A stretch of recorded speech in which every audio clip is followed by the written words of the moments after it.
Today, I'm going to take you on a tour of some amazing plant-based businesses.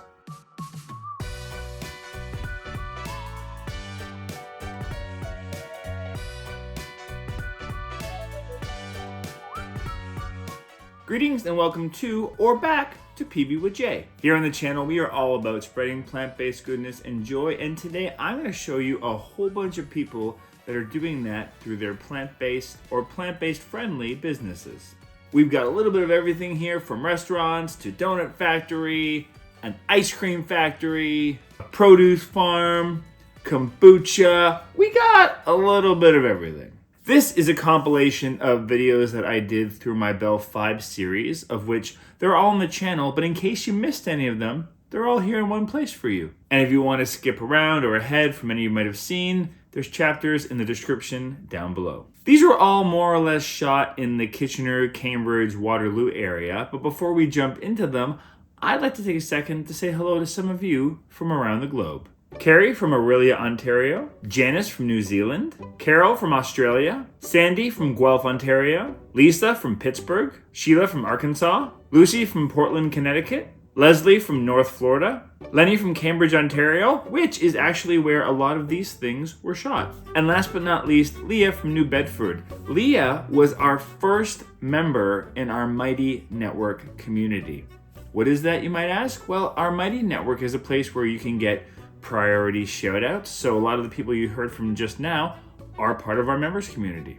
You can also get early access to videos, a monthly members only live stream, and best of all, you get access to a members only community that is curated to make sure there's no jerks in there, just lovely people sharing information and joy and recipes and whatever else they fancy. You can sign up at a link down below for the low price of a crappy cup of coffee a month. And if you want to support the channel in any other ways, you can use that little thanks thing down below and give the channel a tip, or you can check out our merch store. Look, the coffee cups are bigger now. If you enjoy this video at any point throughout it, hit that like button to let YouTube know to share it to other people, and subscribe for more videos like this. Now on to the tour.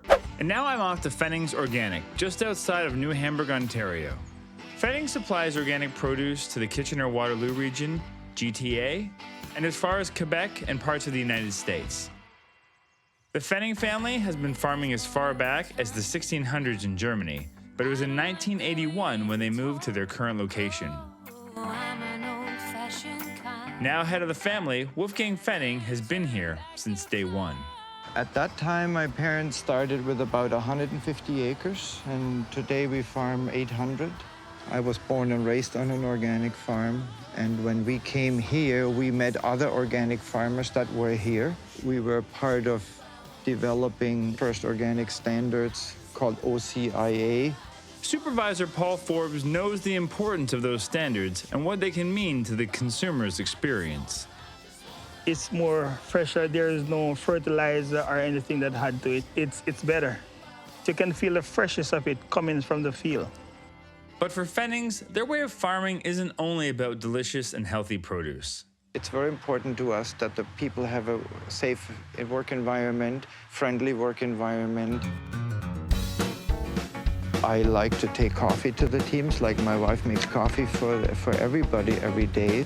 It's coffee time! It's so hard facing music. Hard to make that change when situation Everyday coffee, tea, cookie, good. It also gets me in touch with everybody who I'm giving coffee to, and you have a moment you can talk. Lincoln still digging leak over there? Yeah. The type of agriculture we engage in, it employs a multinational workforce. So I can say good morning in 10 different ways, or you come to one work team and they have their cultural music on, and it's kind of nice. And you go into that area and all of a sudden you're in India. See, the consumer votes with the dollar. There's a huge pressure to drive our prices down while operating costs are rising. So when you buy organic, it supports not only your health, but a healthy and vibrant work environment that puts people and workers first. Whenever you get a chance, pop by a local farm store or farmer's market and buy local and in-season produce. They smell so good. I would take a bite, but I'd have a mouthful of dirt. And now we're off to Nook Vibrant Kitchen in Galt, Ontario. Nook was started by Madison Warnock during the pandemic, and she wears a lot of different hats. Menu maker, chef, I do everything here. Nook is a plant-based meal delivery service that covers the area between Ajax, Aurora, and Hamilton. We rebranded. Nook is my nickname, and I wanted this iteration to be a bit more personal. My great-great-grandfather started a business here in Galt in 1881 called Galt Knitting. It turned into Tiger Brand in 1954, I believe. At the peak in 1998, they had over 1,200 employees. I wanted to bring back a type of manufacturing that I could be really proud of. I'm insanely proud of my team and what we do here. Actually, one, Anna, my juice queen, she worked at Tiger Brand in her teenager years. Nook prides itself on fresh, seasonal ingredients, and so our customers have gotten used to a menu that constantly changes. I think we've made about 400 different meals in the last 10 months. And each of those meals contains 12 to 15 different plants, giving a wide and powerful range of not only proteins, but healthy fats and carbs as well. Not to mention a ton of micronutrients. But Maddie prides herself on food that's flavor forward. This is a green cabbage that we pickle in red cabbage juice and beet juice. You made your own red cabbage. I know it's redundant. And now that my taste buds are warmed up, Maddie's promised me some breakfast. I didn't know that purple cauliflower existed about 2 years ago. And so this will give you different micronutrients than a white cauliflower. Exactly. It's more fun when you eat colorful food. So I got us started, and I made us our base. This is an entire head of cauliflower in here. We did a full-fat organic coconut milk, cashew. We did a little bit of vanilla bean. If you're happy with the sweetness, we don't have to add any more. I'm gonna throw a little more in because we're gonna let the crew have some of this too, right? Exactly. And I'm gonna respect the fact that my taste buds are probably a little different from others. So I'm gonna do that as a gift to you people, not the audience. I'm sorry, you can't taste this. We're gonna add this powder, which you can't see because it's a white powder that I put in a white cup. This is ashwagandha root. This really helps like your tissues, your joints, just kind of like your body's hormone response to stress. So really good thing to have in the morning. We are gonna blend it. So we're now gonna make the topping of this breakfast parfait. We are using blackberries. We're gonna add a little bit of salt, again, to balance out that sweetness, but also because salt will pull out the liquid. So it's gonna get these blackberries cooking. Cooking its own juices. I've never liked like a one-tone breakfast. I always want a little bit of texture. So that's just gonna be the topping. So we can just let that go. This is a mixture: dates, oats, chia seed, flax seed, hemp seed, sea salt, and cinnamon. Something in there that is different than what I do, so I like it. I used dark cloves in it. That's what it is, it's cloves. Yeah, grab it, put it in there, smoosh it around to make a flat top. We have our jars.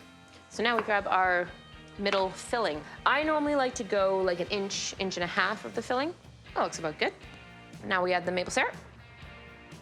Those look lovely. I think I overstirred them. You're being kind. So now we're gonna put these into the fridge for like 20 minutes, allow them to set up. Then we're gonna bring them out, and then we're gonna put that on top. If you wanna use a secondary tool.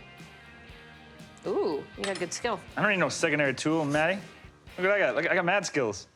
Then we're gonna add some garnish for texture, and then you have this amazing breakfast parfait. It's so satisfying. Like there's a crunch, it's smoothie, it's chewy from the base to the bottom. Those cloves are there, they're saying hello. It's so nutritious and healthy and delicious. And there's so many just little flavors just dancing together.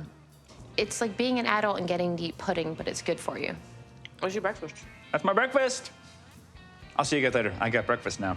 Now I'm off to Jane Bond, located in downtown Waterloo, Ontario. Jane Bond has been serving up plant-based eats since 1995, way before it was trendy. Bernard Carney, one of its owner-operators, has been here since the beginning. A friend of mine at the time in January met up with me and said, hey, there's this a cafe that we'd like. If you could get an opportunity to open it, what would you do? At the time, there really weren't any restaurants featuring any vegetarian items on their menus. The original idea was for Jane Bond to be a music venue that just happened to serve vegetarian fare. It's my biggest passion is like live music and just put a lot of effort into it. You kind of assume that that's all that's ever going to be, but no, like the whole restaurant side of our business is what's helped us survive. You'll be meeting Anya, who works with us here, and Anya has taken us onto a whole new chapter in terms of what you can do with foods. We've really evolved.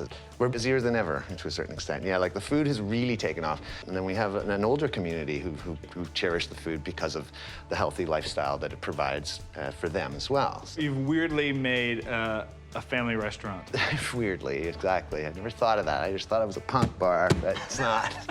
You made something for everyone, damn it. Yeah. So what are we gonna tease today in the kitchen? What's Anya gonna make for us? I don't know. I think maybe you should ask her about the Jack Burger. I highly recommend it. Okay, so what's our first step? So we'll start with the barbecue sauce. We'll toss the onions in here. I think we're ready to go. We'll toss in our garlic here too and let those two simmer together. Okay, so once your onions are translucent and your garlic is very aromatic, then we're gonna be adding a couple things to our pot. So we're gonna add in our salt and pepper here, chipotles. That's a big spatula for a little ramekin. Baby jar. Onion powder and garlic powder. Get our Dijon in there, a little bit of soy sauce. And now we'll go in with the brown sugar and mix that all together. And the brown sugar will melt and kind of let out its sweetness. Apple cider vinegar, the bourbon, and then we'll add in our ketchup and tomato paste here. You're using a smaller spatula for the pitcher I than didn't. you use for the smaller ramekin. I didn't plan my spatulas very well today. We're gonna blitz it up, and then, like I said, the longer you can leave that on the stove, the better. And I'm gonna show you how to process the jackfruit here. This is the part that pulls real nice, the firmer part in the center. But do you blitz that up too? Yes, we do. Look at that. You just tear it apart. We're gonna bring this over here and just quickly pulse it up in a food processor. All right, so you'll see it kind of resembles a ground chuck consistency almost. And we've got our barbecue sauce all done and ready. We're gonna add in a good amount here. You wanna mix that all together? Oh, look at me. Yeah. Okay, so we're gonna just spread it out here on our baking sheet with parchment paper. So we have our oven preheated to 425. We're gonna just slide it on in there and time it for about 25 minutes. And then flippy flip? Yeah, and then another 25. That's what it's gonna look like.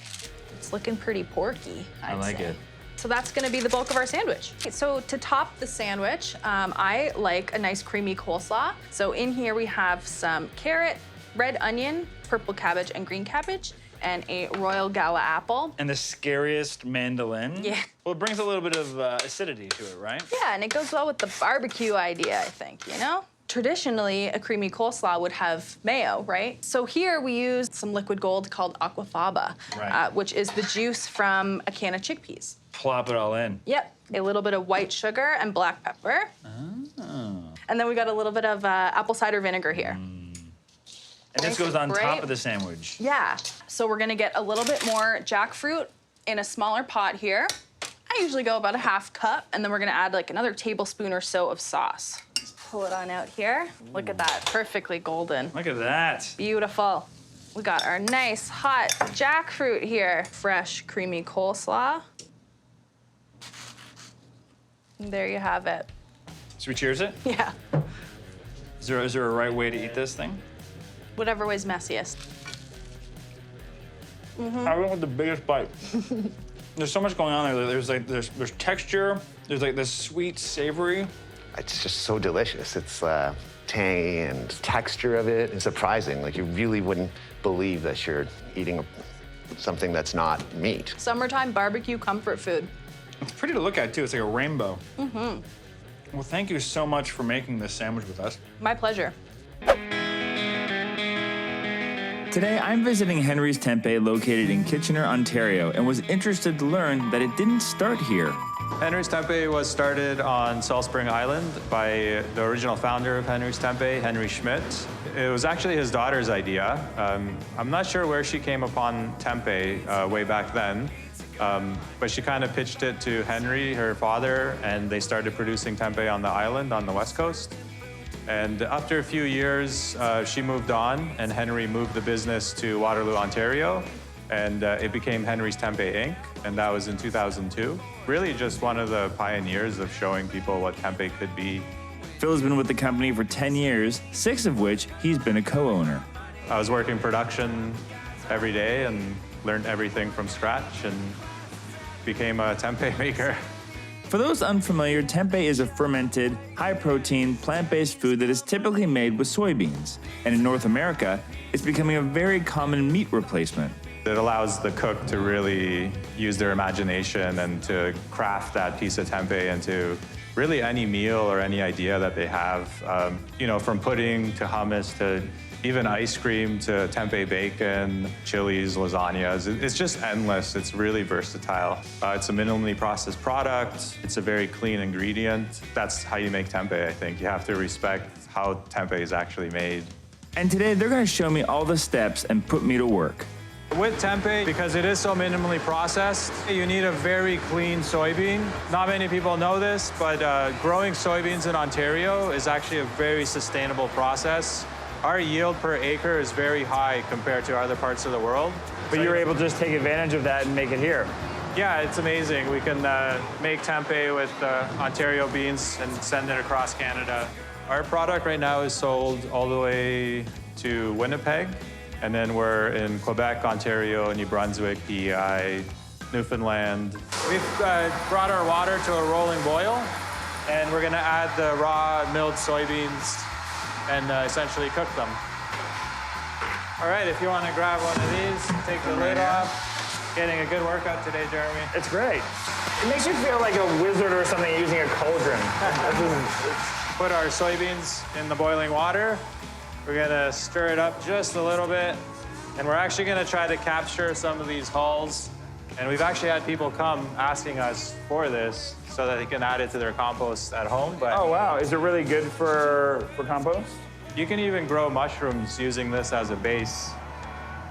We've cooked these soybeans, we've drained them of water, and now we're drying them to an acceptable dryness. And we're also watching for the temperature. Temperature is very important because we are gonna eventually inoculate these beans with our starter culture. We still gotta mix it a bit. You're gonna have to maybe help us out here. I'm gonna start with, oh my God. Yeah, and you don't wanna go too deep down in there. Yeah, I just learned that trick. Don't go too deep. I guess what you're looking for is just that it's all crumbled up and it's not any lumps, right? Yeah, and we don't want any hot spots in there. We wanna make sure it's cooled uniformly. You made this look easy. I'm very strong, Jeremy. This part's pretty easy, eh, Jeremy? Yeah. Push the button situation. I decided to reach out to Henry's Tempeh because I've actually been making tempeh myself for a number of years. I'm super interested in fermented foods. I kind of run the daily operations here. I'm also responsible for our food safety. Okay, so this is our starter culture. It's a fungus called Rhizopus oligosporus. And essentially what this does is it's kind of like a yeast, like when you add yeast to bread.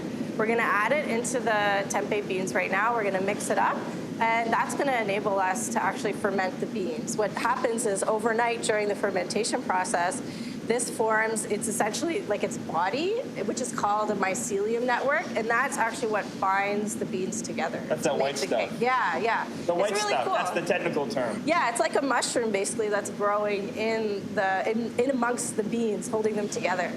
So now we are gonna load our beans and measure them into pans.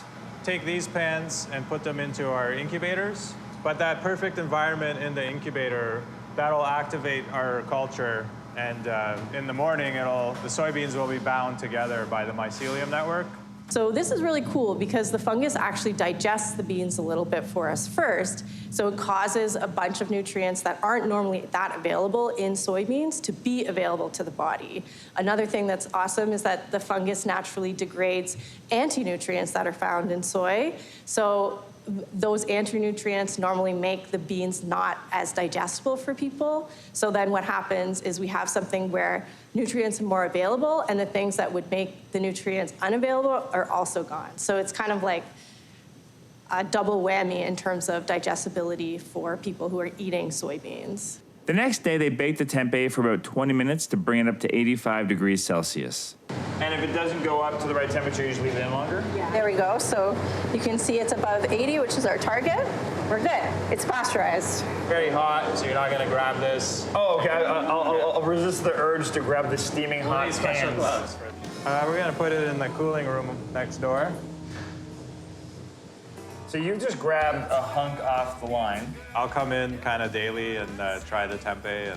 And because this is pasteurized and it's cooked at that 85 or 80, you can eat it just like that. Yeah, so off our line you can eat it. It doesn't taste amazing, like cold from the fridge, so we definitely recommend cooking it. Wow, I've never had it that fresh before, where it's got such a nice round flavor and texture. If I don't eat it for a few days, I start to think about it and I just want a raw bite of tempeh, So there you go. So go for it. Just grab a hunk. It's a nice little snack to put in your backpack. But you probably want to flavor it. And now I'm off to For All Ice Cream, located in downtown Waterloo, Ontario. Founded in 2016 by Joe Aminta, the company makes as much as 2,000 liters and 16 flavors of its small batch ice cream each week. And For All has a very specific mandate. We say we're natural, we're local, and we're mindful. So natural meaning that we're gonna make our product with real food. Local meaning that we're gonna source from this region. And then mindful is simply just paying attention to what people need and what people want, making sure that there's always a great choice. Her ice cream travels as far as Stratford and Oshawa. Which is pretty wild. I thought it was gonna be a two-person company with, a bit of a reach in Kitchener-Waterloo. Both the name For All, as well as her 4 categories of ice cream, were inspired by her family. My husband is classic. He wants ice cream he's heard of. He doesn't want weird flavors. I definitely want the foodie flavors, something that maybe works in another form, but would be a great interpretation in ice cream. Nostalgia or childhood is for my youngest, who just, she wants something fun. Have a daughter who can't have dairy at all, so it's really just to make sure that there's always an amazing choice for everyone. Ajoa uses her background as a chemical engineer to create her delicious plant-based ice cream using the basic science of all ice cream. I had the opportunity to go to Ice Cream University. It's a real thing. It's a food science course at the University of Guelph. And there they really taught the science behind what is ice cream, like what properties does it have to have. Once I understood the science, it was kind of realizing that it didn't matter if it came from milk, it could come from plants. At her ice cream factory, production manager Sarah Salmond lives by the clock to make sure each batch comes out perfectly. The quality control is pretty serious. We want to make sure that every single jar of ice cream tastes just like every other jar of ice cream that goes out. So if there's any issues, we taste it before it even goes in the machine and can either correct it or prep something new if that's what's needed. And as if great ice cream wasn't enough, For All has a kitchen led by manager Jessica Smith. I'm responsible for all of the mix-ins that go into the ice cream, as well as all of the components of our ice cream cakes. I also take care of our ice cream bars and all of the components that we sell uptown. What are we making right now? Right now we're making our house-made waffle cone batter. I start by making the flax egg, that's the binder of the dough. Warm to hot water, along with our ground flax meal. And then we use a hand blender to mix it up and then let it sit for 5 to 10 minutes until it thickens up.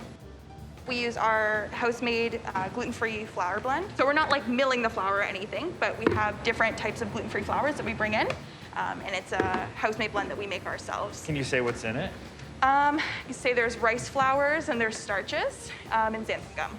Making sure to set them through with my hands to make sure they're thoroughly combined. And melting down the coconut oil and adding the water to it. This is our flax eggs. Flax is that magical egg replacement most people don't. And once you know it's the trick, you can use it in everything. Oh yeah, it's the easiest cheat. You can put it in anything. Yeah, I find depending on what I'm making, I'll go between that and chia. Yeah, I know a lot of people use chia. Some people just will use like straight up starches, like cornstarch. Flax is better for baking though. I agree. Just making sure that it's smooth visually and it feels smooth as well. And also making sure that it comes together and becomes thick.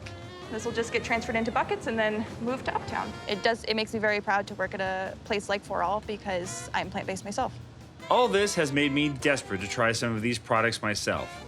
And I'm gonna go with the biggest thing on their menu, the ice cream taco.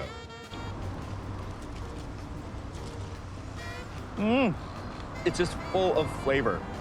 That is so good. It's crispy. You can taste that cinnamon. It's not overly sugary. It's delicious. Smash this into your face. Now that I've had my fill of ice cream, it's back to my farm to make some more plant-based desserts of my own. Let me just pop in super quick to tell you about today's sponsor. If you want to make your own ice cream at home using your own homemade milk, consider getting a Milky Plant machine. What I really, really love about Milky Plant is that it's an environmentally friendly product. It not only eliminates all that waste of plant-based milk packaging, but eliminates on shipping because nothing has to come from somewhere else in the world to you. Maybe the nuts or the seeds, whatever you're making it from, but you can buy those in bulk. You also save money in the long run because it is so much cheaper to make your own milk than to buy it from the store. We're talking pennies in the glass as opposed to dollars. And best of all, you get to make milk from whatever you want. Fair warning, some things milk better than others. And the best part is, if you use my link down below, you get to save 10% off the purchase of your Milky Plant machine. Now back to my visits. Today, I'm going to visit Booch Kombucha just outside of London, Ontario. Booch is run by owner and master fermenter Shannon Kamins, who discovered kombucha when she started having health issues. About 8 years ago, I was diagnosed with celiac disease, and I really was worried about what I was putting in my gut because I was bloated all the time. So I started reading this book called The Art of Fermentation, and that's kind of where I learned that fermented foods are really great for your gut. They help you digest your food and absorb it. And so I immediately wanted to start brewing my own kombucha. I fell in love with it right away, and then I thought, I can make this. What started off as Shannon selling at local farmers markets turned into a business that ships throughout Ontario and British Columbia. The original flavors that I started making on my countertop are still the flavors that we produce today. So raspberry lemonade, ginger, those were my favorite flavors to make, and they've turned out to be like our top sellers. And then otherwise, I'm just kind of inspired by ingredients or their health benefits or what's seasonally available. So we do a seasonal brew twice a year, and it depends what's in season. And so we'll work with local farmers that are growing those ingredients, and that kind of inspires us to introduce a new flavor. And today, I'm gonna brew with her. So this is our brew room. So right now we're going to be weighing out the black tea that we use in our kombucha. So you make like the world's biggest tea bag? Mm-hmm. 1,200 for each bag. So that's brewing now. How long does that brew for? So we let it steep for about 45 minutes. And then what happens after that? And then we add our organic cane sugar. While we waited for the tea to steep, Shannon took me to the SCOBY room. So for people that don't know, what's SCOBY? So SCOBY is the symbiotic culture of bacteria and yeast. Because it's full of bacteria and yeast, it helps digest the sugar as well as the caffeine. So in that process, it's digesting it and creating B vitamins and organic acids, and that's pretty much what makes kombucha so good for you. How many different SCOBYs do you have on site? So we probably have about 400 SCOBYs. I have one, and I keep it alive. His name is Walter. Walter, we also name our SCOBYs too. We have someone that does energy work that comes to the brewery, and her idea was to name the SCOBY after kind of like the essence that it brings into the world. So what is your biggest SCOBY? Oh my goodness. Yeah, like this is what a healthy SCOBY looks like. Big trampoline. Look at the thickness. Jeepers. So this, oh my God. This is brewed many times. Every time you make a new batch, another layer forms. Oh. Wow. Like, oh no, it broke. It's okay. I heard it. It'll repair itself. It'll repair. Because this is living, so. They're living, and they like to drink tea and sugar. Exactly, that's their favorite beverage. And now that the tea is steeped, it's time to add the sugar. Getting my workout this week. Just pour it. Gently. Gently. Oh my goodness.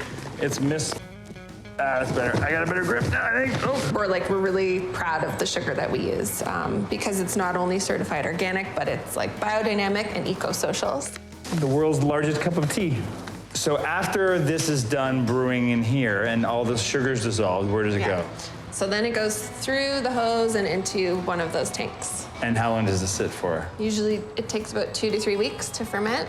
And then we get to flavor. So we're gonna do flavoring next. Yeah. I'm very excited about this. What are we making today? What's the flavor? Blueberry holy basil. Oh, there it is. I was like, I don't smell it, and woof, it hit me. Kind of has like blueberry and watermelon and like vanilla spice tones, I find. I'm gonna taste it. You should taste one too. Cheers.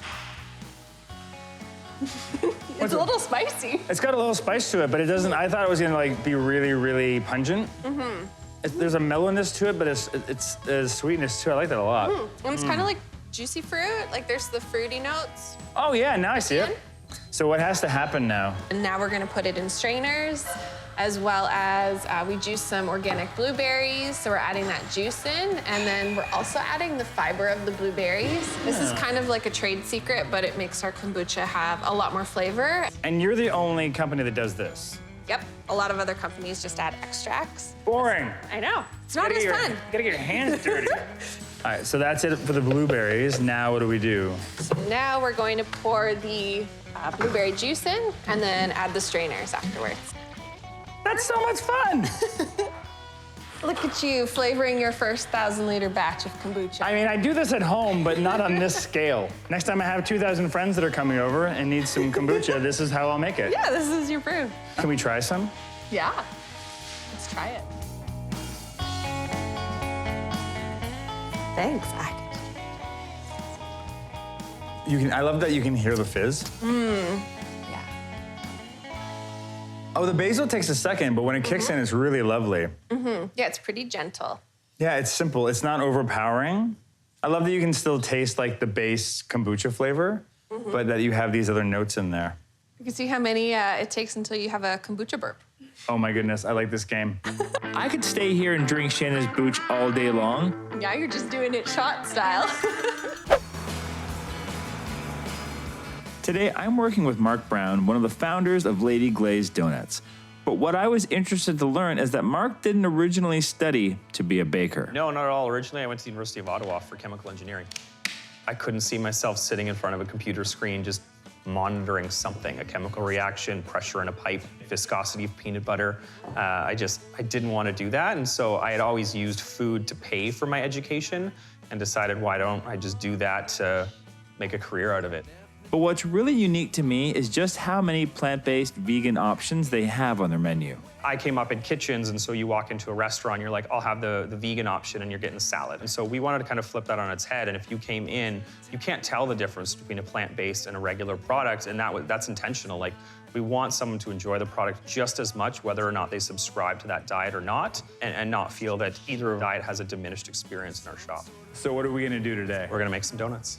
First step is the mix. There's a lot of science and math involved in having a really precise, great recipe that can be replicatable. And then that's our fresh yeast. So you're just gonna kind of crumble it all over the flour here. With my hands? Yep. It's kind of like Play-Doh, isn't it? Very much so. With donuts, the dough's a quick turnaround, right? So with a compressed yeast, you're active a lot faster. And this is applesauce? Applesauce, yeah, and you just pour it all over. Next stage, we're just gonna add some water. Whoa! Stops on its own. It's got a real jump to it. Cage down, and we'll get it going. Once that's done, we add our vanilla and our salt. This batch right here makes about 25 kilos of dough. So out of this 25 kilos, we will cut roughly 200 donuts, and then all of our scrap gets hand chopped into things like our fritters or our Dutchies or cinnamon rolls, things like that. So we're coming to the end of the mix. All right, our dough is done. How does it get from here to there? Manual labor. We tell people that CrossFit's free when they get a job here, so. Well, that's not the way to do it. I'm taking too much, aren't I? Just grab a bit of flour. We can dust the tops of each of these. Yeah, you're just gonna smooth it out to a little longer piece there, so it's a little bit straighter. You're gonna grab it in the center, lift it up, fold pieces down, just to kind of tuck the dough in so it's ready to rest for a little bit. Gotcha. Now we're gonna roll the dough. So we use sort of an automated roller system. It's known as a sheeter, and it helps get the dough really consistently sort of thick all the way around, so that way your donuts are a lot more consistent. So that way the weights always kind of end up the same. So this is the piece of equipment that I'm missing from my home donuts. That is. Now we just transfer it over to our table to work with it. Is there any like special technique to this? I just plop it down and... The technique is not to use your wrist. Ultimately, you'll hear the term punching donuts. And the idea is that as you kind of do it, you just kind of really go really fast and just punch them straight through. It's very they're so soft. And these are the frying screens, so these go directly into the proofer. So as you set the donut down on here is how it proofs up. So if they're misshapen here, that's how they'll end up in the fryer. And what's the temperature of this? We run it at about 35, 37 degrees Celsius with about 65 to 75% humidity. Okay, and this sits for how long? They'll sit anywhere between 25 and 35 minutes, just depending on kind of the ambient temperature in the bakery here. But today it's a nice warm day, so they'll be done in about 20, 25 minutes. So how do we know they're good to go now? What are we looking for? A nice warm texture, slight little push. You can see it bounces back. So now we just let them sit on the counter for about 2 minutes and they grow a little bit of a skin. That way they're just optimal to fry. Okay, so when that goes off, I got a boom, boom, boom, right? Exactly. Okay. You're good to go. Flip her over. Oh no, I'm making a mess out of these things. Apologies to the crew if you get splashed in oil. That is not the intention. Okay. Another minute and we'll be done. Whew. There we go. First batch ready to go. It's a thing of beauty, Mark. Thank you. Now, you've let me design my own donut. Exactly. We're here to do the PB with Jay. 5-year-old Jeremy is crazy excited right now. So we're gonna put jam in the middle. Yep. So a nice thick layer of your homemade jam, right? Strawberries, a little bit of lemon juice, sugar, and a touch of apple pectin. Is the best thing to do is to dip this now? You want to just kind of dip and give it a twist, and then as you pull it up, you can kind of let any of the excess drip off. I'm so excited. Next, we're gonna do a peanut butter drizzle. So that's a strawberry glaze on top. What is this? This is just a berry crumb. So it's just a vanilla kind of cookie crumb that we make, but we incorporate freeze-dried raspberries and strawberries in it to give it that bright, vibrant color and a little bit more of a fruity taste. And that is the PB with Jay. Cheers. Cheers. Come on. Oh my God, it's so good. What do you think? It's a really nice flavor combination. Dough's great, glaze is great. So are you gonna put this on the menu? We certainly can. I like it. All right. And now I'm off to Pfennings Organic, just outside of New Hamburg, Ontario. Pfennings has been operating for over 40 years and was one of the pioneers of modern organic farming in Ontario.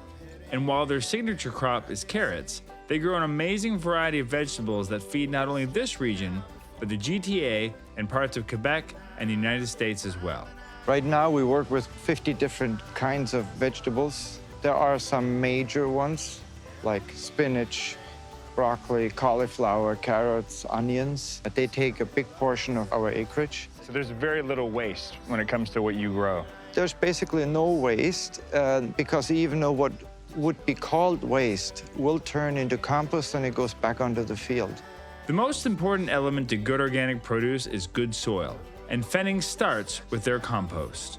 The carbon taken out of the air, put in the soil, is one good thing for the air, but it also is good because it buffers nutrients. If you have high carbon soil, those crops endure the drought much, much better than if you have low carbon soils. It's like livestock, you have to feed it every day. Take care of it and love it. And we feed the compost. Leek leaves and leek roots really make the compost go. Oh, great. It's nice how it all kind of goes together. Yes. He's a very nice person, and he's like a lecturer. You know, lecturing to a university, he's always lecturing, and then you're able to sit and to listen and to gain wisdom. Between now and October, we'll plant all empty fields in cover crop with rye, and the rye will grow and hold the nutrients over the winter and the erosion, and then in the spring we'll plow it and start planting. So whatever remains behind breaks down between now and spring, and then it's food again for the next plants. It's like the plants putting out cookies, the microorganisms come and bring it. And the way the soil food web works, that everybody involved in that deal leaves a little more than it takes.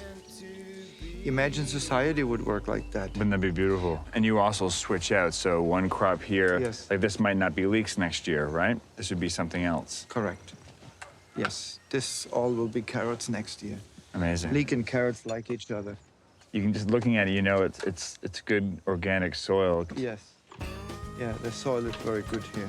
Wolfgang sends me out into the field to gather some vegetables for my bowl. Little driveway coming across and they'll be there. And I come across a group of workers picking cilantro.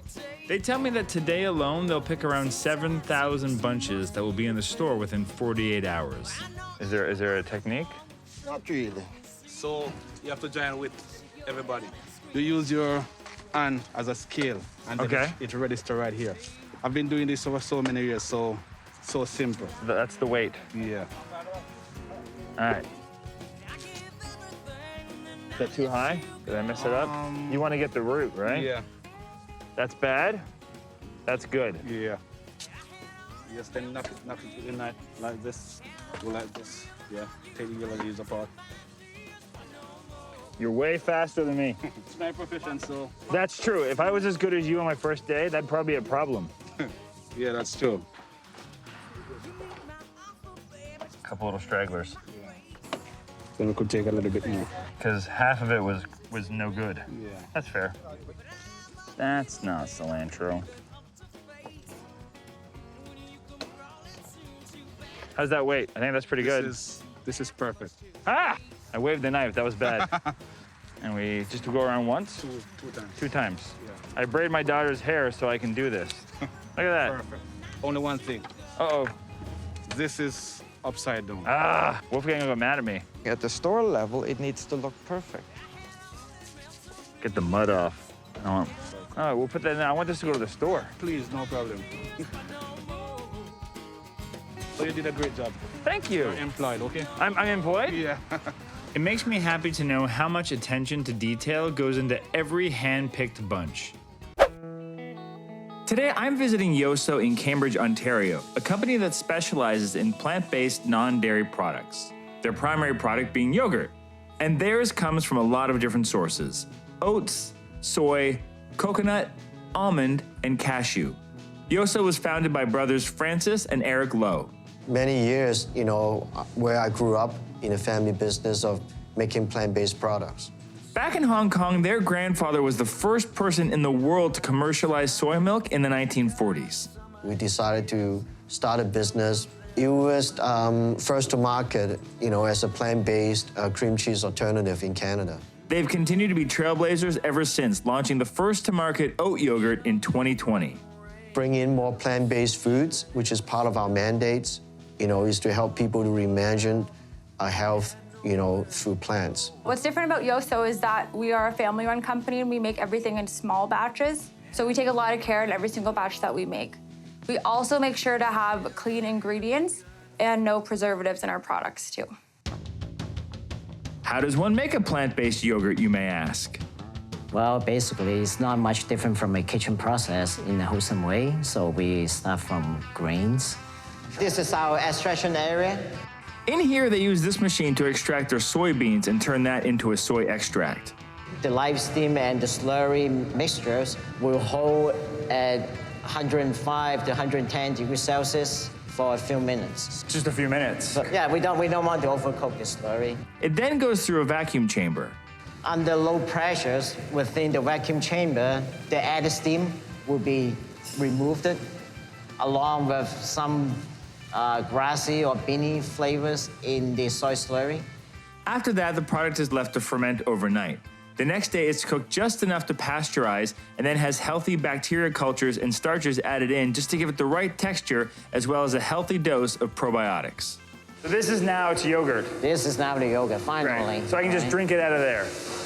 Practically speaking, you can. After that, it's cooled and passed through a metal detector to ensure that no foreign objects have made its way into the product.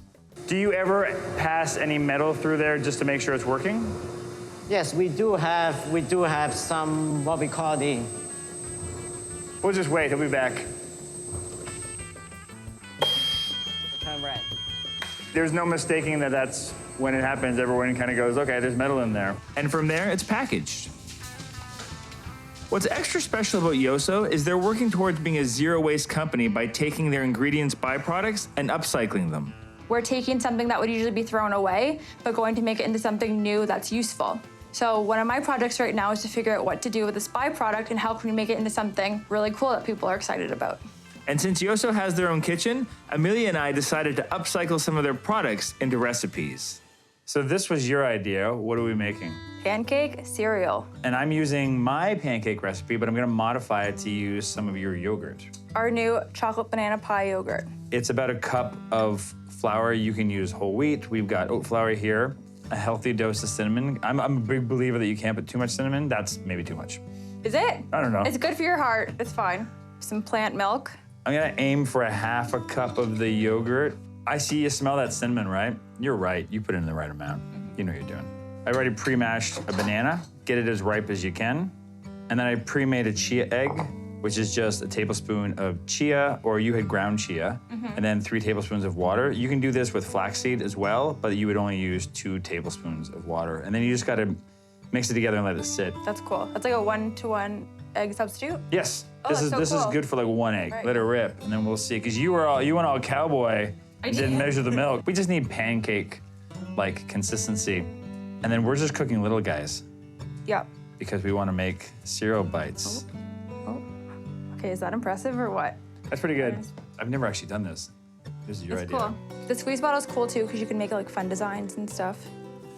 I haven't considered the flipping yet. I just kind of went all cowboy here. Oh, this is very exciting. Ooh, very nice. Look at them, they're gorgeous. All right, we got some pancakes here. So now what do you do? I like to put a bit of maple syrup on top. This would be the milk in our cereal.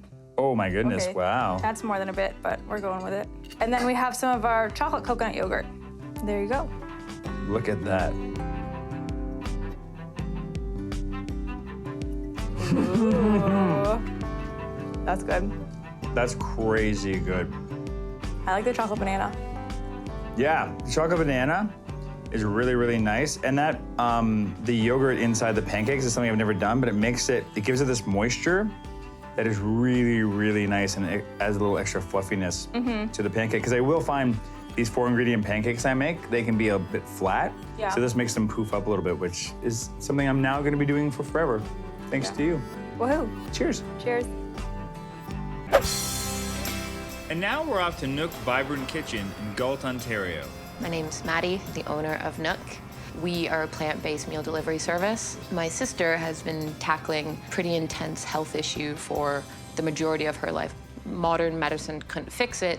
It wasn't until we figured out what food could do for your body when she actually started getting better. So when I finished school, I decided to open up a little juice shop. My first company was called Juice Company. We make cold pressed juice. This is fresh out of the machine. Yes.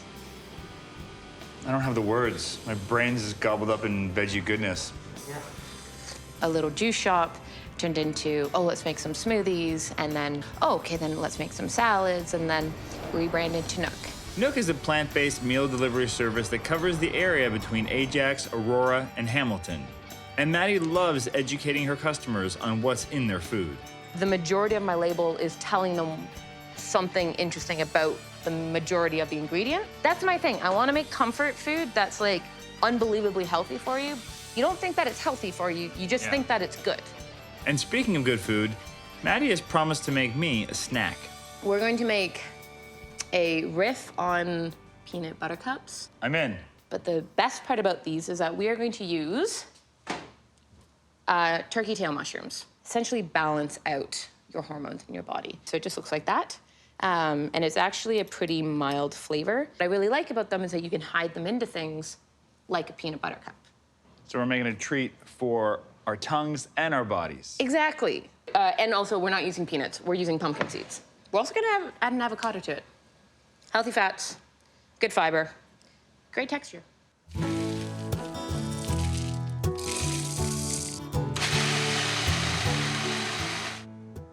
Making a mess. That's okay. So we're just gonna add the coconut oil because it needs a little love. We're gonna start with like 1 tablespoon. This is also amazing because you can make this beforehand and then you put it into a jar and then you have pumpkin seed butter. All right, I think we're happy there. Let's add both these avocados into the blender. Let's add half of the pumpkin seed butter that you just made. Ready? Yep. So the fat from the avocado is going to make it more of that filling that we're looking for. Creamier. Exactly, much creamier. We're going to add about 2 tablespoons of maple syrup. Oh no, I got some on my hands. It's so good. All right. So now we're happy. Yep. This is the best part about plant-based food. The ingredients, they're so good for you, and then you get to make treats out of them. Put this over here, and we're gonna make the chocolate base. So this is just a very, very simple vegan dark chocolate. And do you mix it with a little bit of coconut oil? Yes, coconut oil gives chocolate that like shell-like texture. Just enough to it. Just enough to cover the bottom. Now that we have the first base, we're gonna go pop this in the freezer. We're now taking our very funny green sludge that we made, and now we add the mushrooms to it. So we're just gonna mix it around. And we're just gonna let it sit until our chocolate is frozen, and then we're gonna make little discs out of it. So now simply we scoop out the middle. And then just smooth it out. I like going all the way to the edge because I like seeing the Like a layers. sandwich. Exactly. So these are set now. Pry it open. That one, look at this. Who likes the filling? So now I guess we have to try them, right? Now we have to try them. Let's try this one. Doink. Cheers. They're so good. That's the sound of happiness. That's what I mean. You still get a treat that feels so decadent, yet it has all of these things in it. And the mushrooms are in here too, I just remembered that. It's so satisfying, and this is a school-safe snack because, you know, pumpkin seeds. Yeah. So good, thank you. It's good. Thanks for joining me as I visited some plant-based friendly businesses. If you want to take your PB with J experience to the next level, consider joining us over on the Mighty Network. Link is down in the description below. Let me know in the comments what are some of your favorite plant-based businesses where you live. And if you like this video, hit that button to let YouTube know to send it to other people. Subscribe if you haven't already for more videos like this. And YouTube really thinks that this is the next video you should watch. You can put it in your queue. You can watch it right now. You could use that little watch later function that YouTube loves. However you want to watch, we'll be here for you.